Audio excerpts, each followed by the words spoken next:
casou comigo sabendo toda a minha história. Só teve uma coisa que eu fui perfeito com ela, na minha honestidade. Porque eu sentei com ela e eu contei toda a minha vida, desde a minha infância. Quando eu tinha 9, 10 anos. O que aconteceu e o que veio acontecendo, e o que aconteceu e veio acontecendo na minha vida.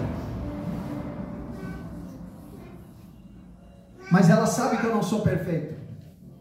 E eu não contei para ela que eu roncava quando eu dormia, porque eu não sabia que eu roncava. Sabe, a gente não sabe que a gente ronca, né? O outro não sabe, a gente não sabe. E eu não sabia. Eu não sei.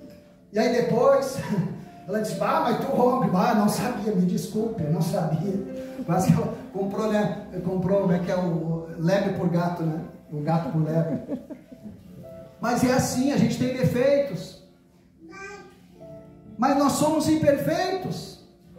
Glória a Deus. E nós queremos que as pessoas venham para a igreja, mas quando a gente descobre que aquela pessoa tem uma falha no caráter, quando a gente descobre, sabe, pastor, que aquela pessoa tem um problema familiar, quando a gente descobre isso, a gente deveria de abraçar essa pessoa e chamar essa pessoa para perto e não tocar na ferida, porque ferida dói, quando mete a unha dói, sangra. Mas trazer essa pessoa para perto e amar essa pessoa, porque se o amor não fizer ela mudar, nada mais vai mudar.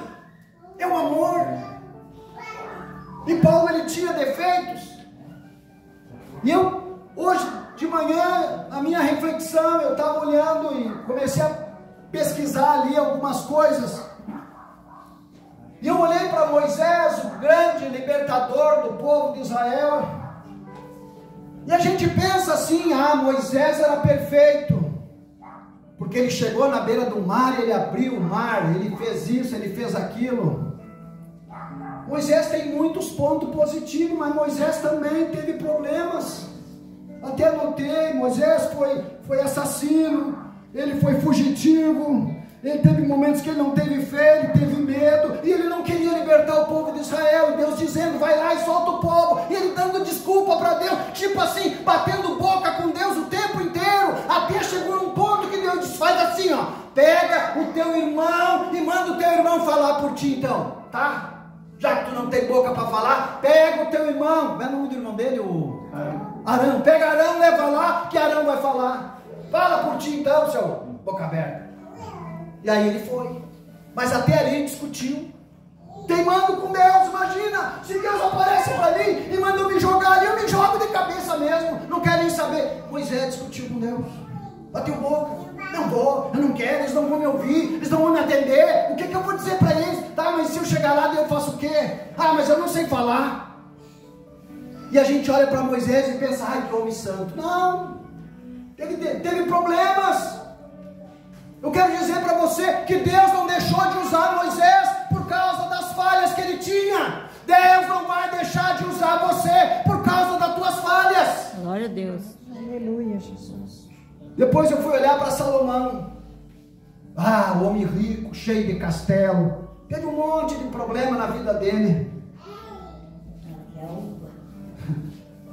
Deixa ela pegar uma para ela ver que não é de verdade. Salomão era idólatra. Salomão foi desobediente a Deus. Casou com muitas mulheres pagãs, desobedecendo completamente a ordem de Deus.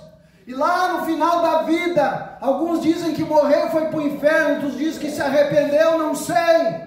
Mas não foi aquela perfeição de pessoa, não. E olha, foi Deus de Israel, escolhido por Deus. E lá no começo do ministério dele, quando ele criou o templo e fez o templo, Deus apareceu para ele e falou com ele. E disse, olha aqui, Salomão, toda oração que tu fizer aqui dentro, eu vou responder no céu. Glória a Deus, aleluia. E foi um cara cheio de defeito. Mas Deus não deixou de usar ele, pastor Ayrton. Não deixou de usar ele, viu, irmão Mário? Deus não deixou de usar porque ele tinha defeito. Deus não deixou de usar ele, Bruno, porque ele tinha defeito, não. Porque Paulo está dizendo que Deus disse para ele que o meu poder se aperfeiçoe na tua fraqueza, ou seja, é através dos teus defeitos que eu vou fazer a obra. Glória a Deus. É isso que Deus está dizendo. um outro cara aqui também, ali no Novo Testamento, todo mundo conhece, né? Não é o Judas, é o Pedro. O Pedro nega Jesus, tem dificuldade de compreender o que Jesus fala, é orgulhoso, autoconfiante, tem dúvida e também tem medo, cheio de defeito no apóstolo. Um cara que andava com Jesus, que viu o morto ressuscitar, um cara que viu os leprosos ser curados, um cara que viu Jesus caminhando em cima da água, um cara que andou ali com Jesus, e o cara é cheio de defeito, cheio de craca, cheio de problema, mas Deus não deixou de usar ele por causa dos defeitos, por causa das falhas. Deus não deixou de usar ele. Mas a gente olha para uma pessoa com problema na igreja, esse não serve, não, esse não, aquele lá, Deus o livre, naquele eu também não quero, e aquela irmã lá, não, aquela irmã também não. Nós somos assim, nós somos hipócritas, mas nós queremos que as pessoas venham para a igreja, mas venham só se for santo, participe da ceia só se for santo, pregue no altar só se for santo, mais santo do que eu, não vai achar nunca. Todo mundo tem problemas, tem pecados escondidos, claro que tem. O cara não é adúltero, claro que não é adúltero, mas ele passa as tardes olhando pornografia, está na mesma.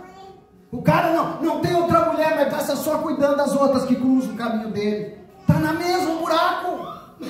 Ah, mas e como é que Deus usa? Deus vai usar porque Ele está dizendo que o meu poder se aperfeiçoa é na tua fraqueza.